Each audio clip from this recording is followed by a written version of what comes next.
इस मूवी की शुरुआत में हम देखते हैं कि दो व्यक्ति एक होटल में मरम्मत का काम कर रहे होते हैं। तभी उनमें से एक व्यक्ति एक दीवार की मरम्मत कर रहा होता है, तो उसमें एक होल होता है जो बार बार ठीक करने पर भी बिगड़ जाता है। और जब वह व्यक्ति उस होल को ठीक कर रहा होता है तो उसका हाथ घायल हो जाता है और उसमें से एक लॉकेट बाहर आता है। और फिर यह व्यक्ति अपनी गर्लफ्रेंड से मिलता है और उसे वह लॉकेट पहना देता है जो उसे वहाँ पर मिला था। और जैसे ही वह उसे लॉकेट पहनाता है तो उसकी गर्लफ्रेंड कांच की बोतल से अपना गला काट लेती है और वहीं पर उसकी मृत्यु हो जाती है। अगले सीन में हम इस मूवी की मेन कैरेक्टर किम को देखते हैं, जिसकी अपनी पेरेंट्स से बनती नहीं है और वह कहीं पर जा रही होती हैं। और फिर ये अपनी फ्रेंड इजी से मिलती हैं और उसके बाद ये दोनों एक रूम में रहने का फैसला करते हैं। और फिर यह दोनों एक बिल्डिंग के रूम नंबर 203 में रहते हैं और इस बिल्डिंग का लैंडलॉर्ड बहुत अजीब होता है। इजी इस कमरे के होल में हाथ डालती हैं तो उसे वही लॉकेट मिलता है जिसे हम पहले देख चुके हैं, जिसने उस लड़की की जान ली थी। और फिर इजी इस लॉकेट को पहन लेती हैं और हमें यहाँ पर पता चलता है कि इजी एक एक्ट्रेस बनना चाहती हैं। और उसके बाद यह दोनों एक बार में जाते हैं और उसके बाद यह दोनों एक लड़के के साथ वापस अपने रूम पर लौटते हैं और इन्हें यहाँ पर इनका लैंडलॉर्ड बहुत अजीब तरीके से देख रहा होता है। और जब यह लड़का इजी के साथ रोमांस कर रहा होता है तो इजी सो जाती है और फिर वह लड़का एक कांच की पेंटिंग को देखता है और उसके बाद वह टॉयलेट करने जाता है। और जब वह टॉयलेट करने जाता है तो वहाँ पर उसकी मृत्यु हो जाती है, लेकिन इन दोनों को इस बात का पता नहीं चलता है। अगली सुबह हम देखते हैं कि किम कुछ सबमिट करने के लिए अपने कॉलेज जाती है और किम यहाँ पर एक लड़के से मिलती है, इसका नाम इयान है। इयान एक जर्नलिस्ट बनना चाहता है और हमें यहाँ पर मालूम होता है कि किम भी एक जर्नलिस्ट बनना चाहती हैं। अगले सीन में हम देखते हैं कि किम वापस अपने अपार्टमेंट पर लौटती हैं और उसे वहाँ पर एक बॉक्स मिलता है जिसमें एक कपल का स्टैचू रोटेट कर रहा होता है। और जब किम सो रही होती हैं तो वह उस हॉल में एक अजीब सी चीज़ को अंदर जाते हुए देखती हैं, जिससे वह बहुत डर जाती हैं।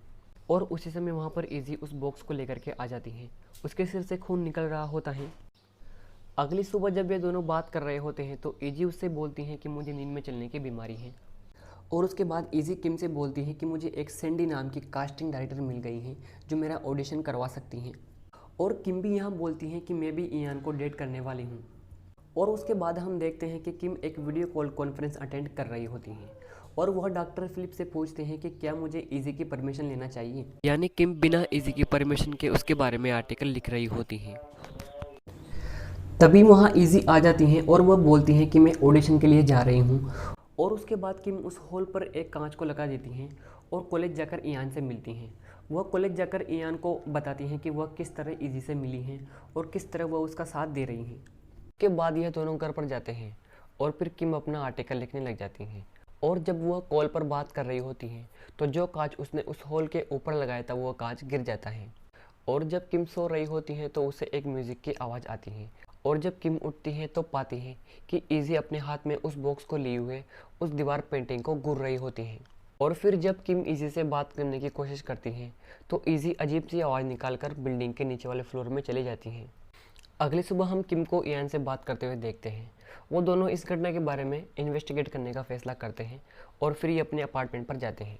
और जब वो अपने रूम पर पहुंचते हैं तो वहाँ पर लैंडलॉर्ड होता है और वह लैंडलॉर्ड किम से नीचे बेसमेंट में जाने के लिए मना करता है। और जब यह इन्वेस्टिगेट कर रहे होते हैं तो दोस्तों यह इन्वेस्टिगेशन को छोड़कर दोनों रोमांस करने लग जाते हैं।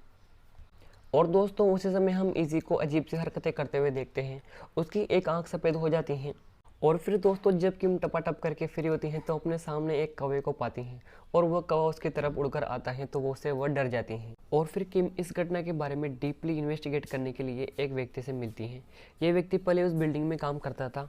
और फिर जब किम इस व्यक्ति से बात करके अपने अपार्टमेंट पर पहुंचती हैं तो वहाँ पर इजी को पता चल जाता है कि किम उसके बारे में एक आर्टिकल लिख रही हैं और इजी इस बात से नाराज़ होकर वहाँ से चली जाती हैं। और उसी समय वहाँ पर लैंडलॉर्ड आ जाता है और उसका गेम बजाने लगता है। वह उससे बोलता है कि तुम्हारे फ्रेंड उस आत्मा के काबू में है और हमें उसकी बलि देनी होगी। और किम यहाँ से भागने की कोशिश करती हैं लेकिन वह लैंडलॉर्ड उसे पकड़ लेता है और वहाँ पर इयान भी पहुँच जाता है। और दोस्तों तभी वहाँ पर इजी आ जाती हैं और उसे मार देती हैं। और जब लैंडलॉर्ड उसको मारने की कोशिश करता है तो किम उसकी आंख में एक चाकू को सेट देती है और वह वहाँ से बचकर निकल जाती हैं। और उसके बाद वह नीचे बेसमेंट में चली जाती हैं। तभी वहाँ पर लैंडलॉर्ड आ जाता है और जब वह किम को गोली मारने वाला होता है लेकिन वह खुद को गोली मार लेता है। और उसके बाद हम इजी को देखते हैं, उसके अंदर आत्मा आ चुकी है और वह बहुत अजीब तरीके से हरकतें कर रही होती हैं। वो अजीब तरीके से आवाज़ें निकाल रही होती हैं। इजी उससे बोलती है कि मुझे बचा लो। इजी उससे बोलती है कि किम मुझे बचा लो, और जब किम उसके गले से उस लॉकेट को हटाने वाले होती हैं तभी इजी उसे मारने लगती हैं और वो उस लॉकेट को हटा देती हैं और उसके अंदर से आत्मा चली जाती हैं। और फिर उसके बाद वह उस कांच को तोड़ने जाते हैं और जब वो वहाँ पहुँचते हैं तो देखते हैं कि कांच के बाहर से कौवों की आवाज़ें आ रही होती हैं।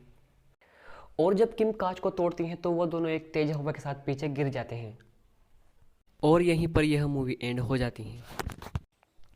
अगर दोस्तों आपको हमारी यह वीडियो पसंद आई हो तो चैनल को सब्सक्राइब जरूर कीजिए। धन्यवाद।